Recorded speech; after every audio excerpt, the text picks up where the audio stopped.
Can you speak to like the trauma that may still be in the area, just based because of having Black Wall Street there, then experiencing that loss, but still being there every day to see that?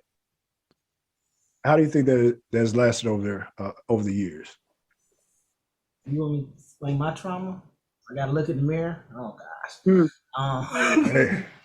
I mean, to me, it's like, you know, you still gotta fight the fight. A lot of times I feel like I am around some people that hear it with a shot. Yeah, I do. I mean, and it's us, and I love us at the same time. But I think for us, as a city that has not looked in the mirror and reconciled what has happened, who is actually at fault,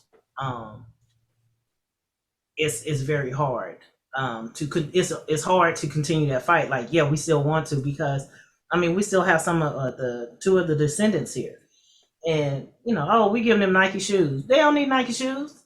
They need that land and everything that was promised to them, to their kids, to their great grandkids. That's what they need. They don't need a shoe. They don't need a trip. I mean, I appreciate them getting a trip to Africa, but their roots are right here also, and you're not. You haven't did anything to water the roots here.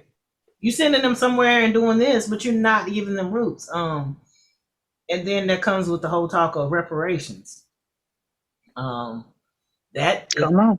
We skipped to that, but what about reparations? I was like, first of all, can we first heal and know that if we work together, that we can get more as a group, as opposed to the two of the survivors going up, this group going up, until we learn how to actually come effectively together to have a solution, to look at each other and say, you know, Michael Jackson, I'm looking at the man in the mirror. The man in the mirror is your sister and your brother, and not recognizing that actually could be me. That actually could be me on the corner with my kids. That actually could be me down the street that my house is about. You know, we don't recognize that because, again, societies, social media, all of that has removed us from it is actually being social. And the whole point of social media is being social, like having a conversation.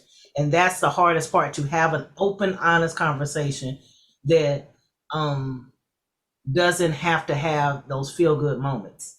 Like, yeah, GT Bynum, the mayor, you just now learned about the massacre. Your family owned slaves. Your dad was like, we're not going to have these same soft conversations if we come together and we know this is what happened, and and then what? I don't even want to start on the critical race theory, but because of we know your history. One of the mansion that I do the storytelling and comedy show was owned by Tate Brady, who was over the KKK, who started where the hill. You know, it's just like, let's have these honest conversations. And as humans, we're not always ready to be open and honest, and because some of that is ugly, and we have to understand that the ugly is part of healing. It really is. Yeah. Did I address me? I don't know. Address me? You know, I got lost. Like, wait a minute. And go with the flow. Yeah, all of that is a part of the trauma that that can't be denied, right? And you're right. We have to have the conversation. I think, and I hate to say it because it sounds cliche right now, but there's different levels to it, right? It is. So, it is. And a total transparent moment. I'm trying to figure out even how to address some trauma and stuff within my own family. Mm-hmm. So if we don't do that, we're never going to get to a conversation in the community. Yeah, we still hiding the uncle that just don't go over his house because he do stuff. Instead of calling him out, we're not ready to have that conversation. And that's the part where we need to get to. Like, just don't go over the house is not helping my kid. But, well, why can't no uncle so-and-so? Yeah, just stay away from it. Right. Problem. You're not saying that else. Yeah, like that. Why are we staying away from so-and-so? Or, for the longest time, I didn't know what sugar was. I was like, what do you mean he got sugar? Like, big house sugar, like over the house? Uh-huh. And I was like, when I moved to the South, I was like, sugar. And they was like, I said, what? You mean diabetes? I was like, what is? Because we didn't want to say it. I'm like, but if you don't even connect it with the problem, I'm going to keep eating what I'm eating. And how benign is that compared to all the other things that we really could be talking about, right? Yes. So you won't even reveal right. an illness that if heredity kicks in, it could kill me if I keep doing it, right? I know you're not going to talk about the little girl that got touched wrong. Or the little boy who did. I mean, you're never going to talk about that. You never will. Like, okay, like even take the word, we say the Tulsa Massacre. It took years for them to say massacre because it was riot. Because riot evoked that it was both of our fault instead of you coming to kill us. You come to burn us up. So it's taken us to say massacre to get them to say massacre. Like, oh, that's a massacre. Like, oh, that was wrong, huh? Like I feel like they're saying like, oh, that was wrong. Like, because if I say riot, it's both of us. And it wasn't just me, it was also you. And I was like, so it's taken it took 2.5 years, I think. Don't quote me, for that to get changed. So we're not ready to have those conversations of, yes, it was your family that did this. Yes, your family was, oh, you keep claiming that your family's been here for 100 years, but they had no part of this. Or beneficiaries. Yes. Or you have people that have insurance companies.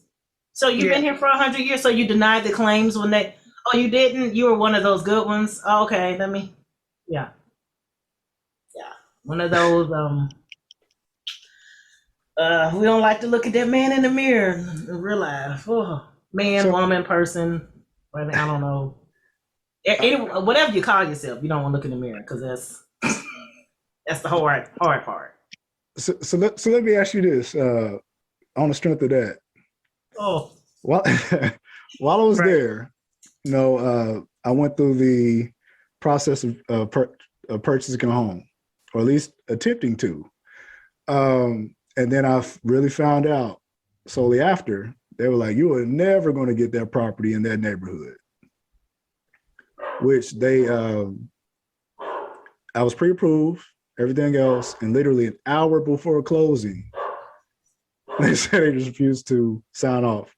But I experienced that, at least on from a primary aspect, forget my dog in the background. But then, as of recent, had some conversations about how properties are being acquired in interesting ways. What do you think some of the effects from not only the massacre and of getting certain lands and moving certain people, because when I got there, it was like all the Black people are north. Don't go south of a certain street. Mm-hmm. I'm like, this is 2021. Like, are you serious? Or at the time it was 2020. But can you speak to like some of the gentrifications with what is happening across the country? Some of the gentrification that's happening in that area? Because along with that also comes trauma as well. Well, like I said, lived in the South. I went through the gentrification of the Olympics when they kicked all the Black people out of downtown, out of by CAU, by the AU Center, because it wasn't great, and then they brought all this housing in for the Olympics, and so now those people that can't even buy the property that they sold. Right. So fast forward, coming back here, noticing that property values are changing, people are moving in, people are moving out. And again, that goes to the village concept. You have an older relative that's in a house may be run down or may need some help. You don't have the younger kids, the uncles or the nieces, nephews coming to help fix it up. Yet and still, you have white folks moving in, so their property taxes are going up. Well, I'm on a fixed income, so I can either fix my stove, I can pay my property taxes. I'm gonna fix my stove and forget these property taxes until, and then the area that I'm in now is the Brady area. They want to call it different. They can call it Wayne Brady. It's still the same thing. The Brady district, where the houses that are on Denver by the mansion, those were houses where my grandmother actually worked as a domestic, walking to the house where she cleaned.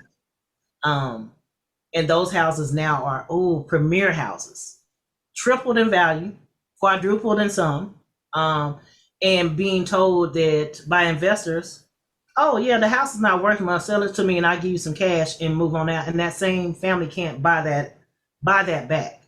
But yet I'm hearing at community meetings, well, they taking it from us. No, they're not all taking it from us. Some of us are just giving this away right. because we don't want to deal with the upkeep.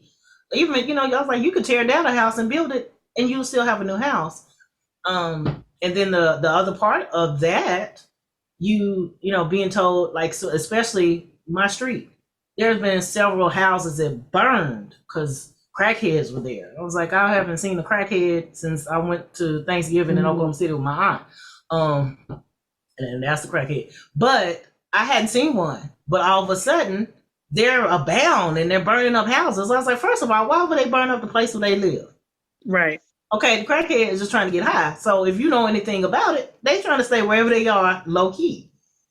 And then turn around and you can't buy that property. The property's not for sale for some reason. Fast forward 6 months later, it's a white family that's bought their property. It's the same property.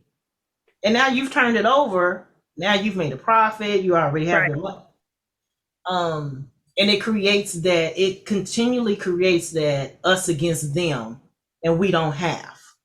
Yeah. And I tell white parents all the time in our PTA meetings, that's probably why I don't get to go all the time.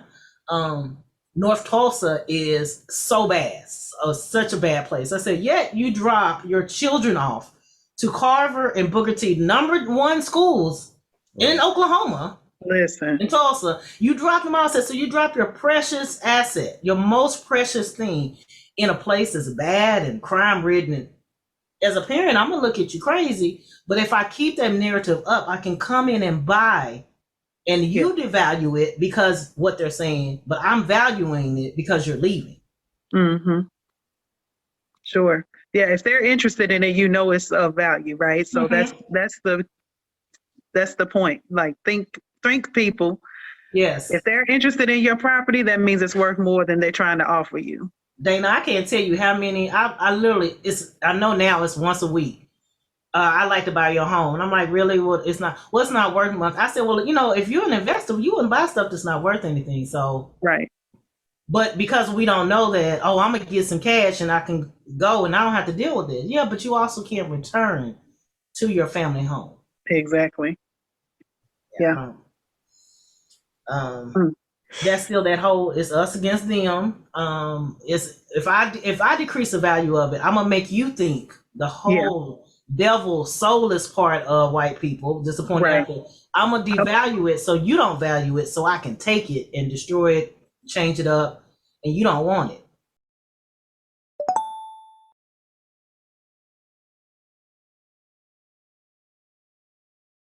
Nothing ever was handed, all about respect, never about ego. Wish I could have retired a long time ago and disappeared way beyond the trees. But my homies kept influencing me, said they needed to hear my lyrics, like my flow, cause they felt my spirit. Plus the people needed to hear it, a conversation with conscientious lyrics.